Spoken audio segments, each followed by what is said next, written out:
Hi YouTube creators. This is a video that is going to show you how to do some formatting in your YouTube descriptions.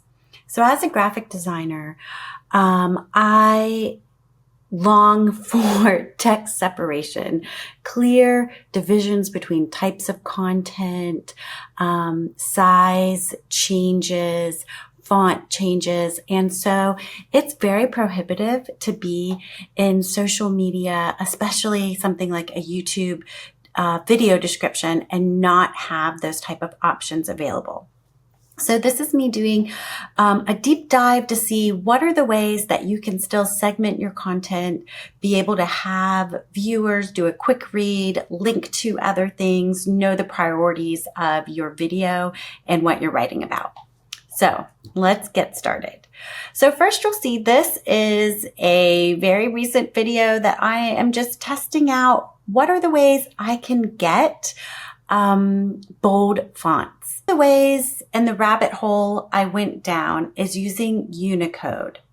And so what that does is it takes your regular font, which is made up of letters, and it uses a Unicode character to make that letter look like that letter, but maybe with a style to it.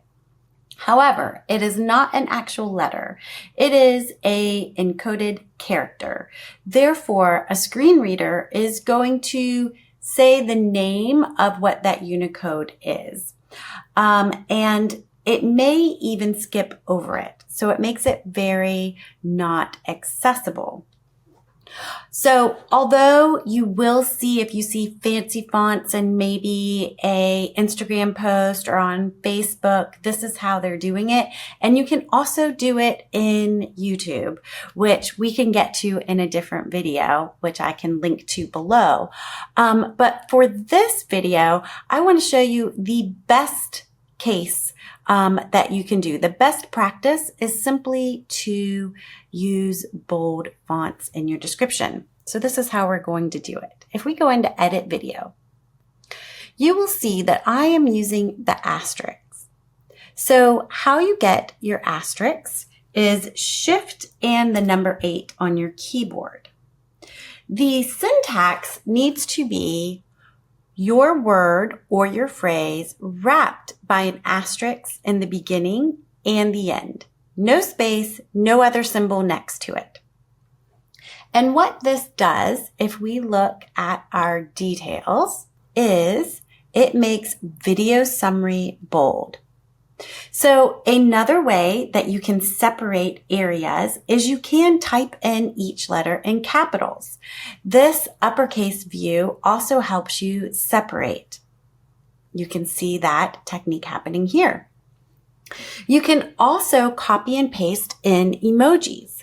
So perhaps that's a video camera icon, a painter's palette, a chain link icon, all kinds of icons that you can use.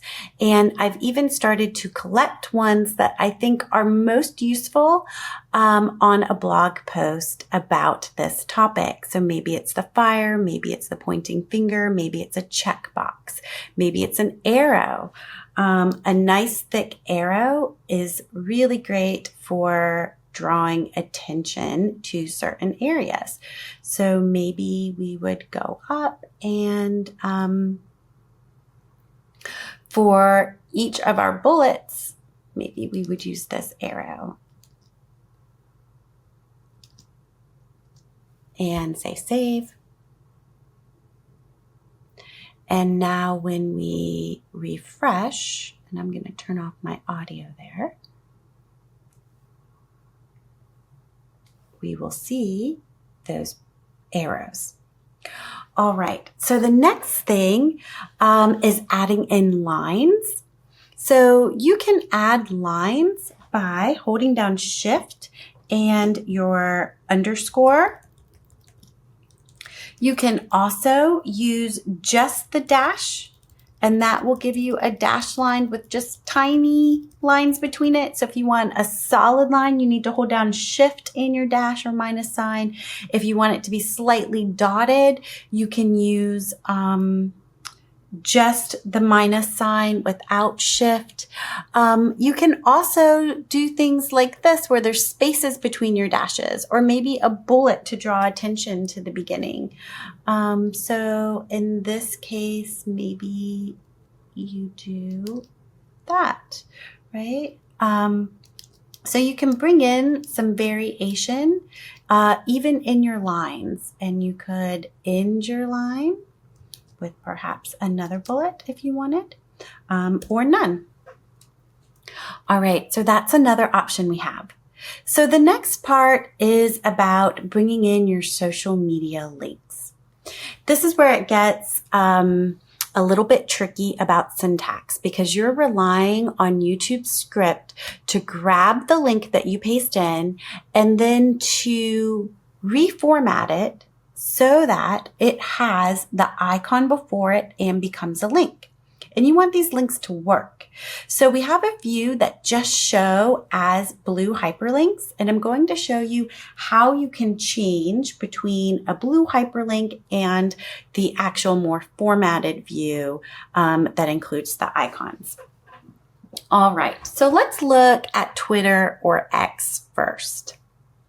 So I'm going to show you a diagram that I started on. So basically remember that websites have HTTPS before them. They can also have the subdomain of www, and all of our social media sites do not require the www, but you can use that. And the difference when we're using it on YouTube, you can see here, when I plugged in the fully qualified URL for x.com, the icons did not show up. So then I thought, what if I try twitter.com? And that did work. So my trick is, if you cannot get your x.com icon to show up in your YouTube description, the trick is switch out x.com for twitter.com and the script will work and you will get your icon. All right, so if we look here, you can see my test. All right, so next we go to Facebook. And on Facebook, there are a few tricks. So first off, you do want, and I'm going to bring it up here, you do want the full facebook.com. But whether you have www or not does not matter. And you can't use the shortened URL of fb.com. Even though you can get to Facebook that way, it will not add your logo in your YouTube description. So the next catch is how you put your ID. So if you look here on my Facebook links, I can have designer to full stack with or without the @ symbol in the beginning, and all 4 of those instances will indeed work the way we want. The only one that will not work is the one that has the profile.php with the question mark and then my actual ID number. It will only grab it if you actually have a name defined. So if you have a new account with Facebook, you may not have done this yet. So I'm going to quickly show you because mine is in that scenario. I'm brand new. All right, so what you would do, you have your name, but you are going to need to go into settings. Once you get to settings, you're going to go to page setup, and then you're going to click on the first option, name. And you need to select a username. So when you created your new page, you picked a name, but your URL still had that PHP and an automatically assigned ID number.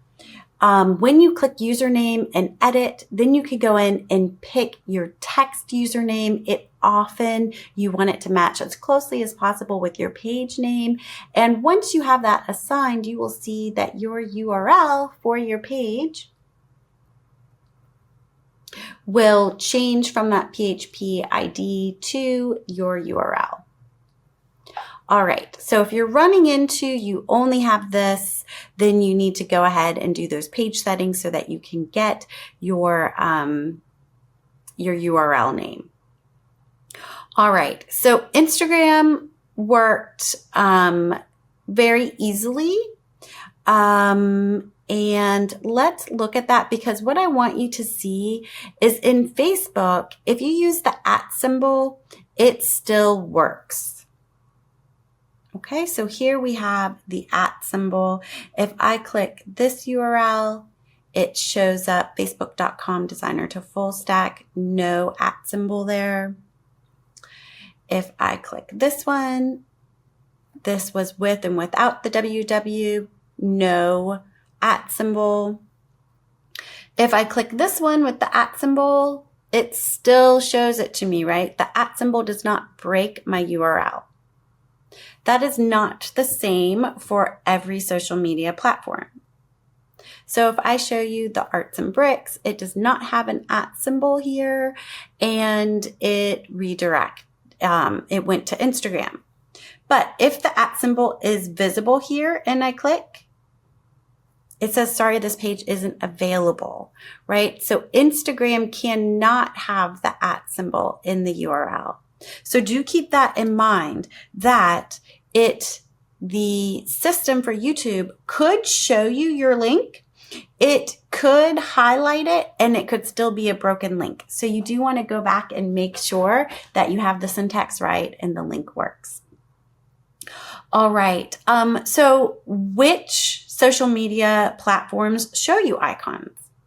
I assume that this is something that's changing regularly, but what I can tell you is that in Google My Business and social media profiles, Google uses Twitter, YouTube, Facebook, Instagram, LinkedIn, Pinterest, and TikTok. Therefore, those definitely work when you load them in with the right syntax into your YouTube description. Other ones are Discord, and there might be other ones, but those are the ones that you can be really sure do show up. All right, so the other thing with YouTube is when you start, so if I paste in my YouTube channel, it gives me a pop-up. And when I click and select it, it turns it into this grayed out, hey, this is going to your channel. Anytime you do the @ sign like that, it is looking for other channels and people on YouTube. So you could accidentally create a YouTube link next to, let's say, Instagram or next to Facebook. So you do want to be careful about that as well. All right, another tip for if you have default content, like your boilerplate about me and here are my socials, I am going to copy them from here. And if you click to your channel, so you would say your channel, let's just say you go into your video. So we want to go into your channel content, and we're actually going to click to settings. And then in settings, you're going to select upload defaults, and in your description, you're going to paste. So what this is going to do is default add into your description the styling that we have, our asterisks being our bold font, and then our links to social. You can also select things like by default, my videos are going to be public, and you can say save.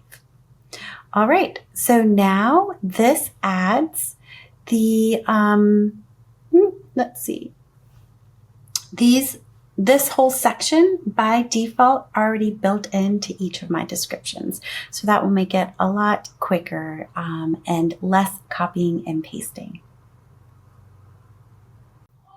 All right. So I hope that all of this helps you with your YouTube descriptions, and I will link to other resources, and happy video creating.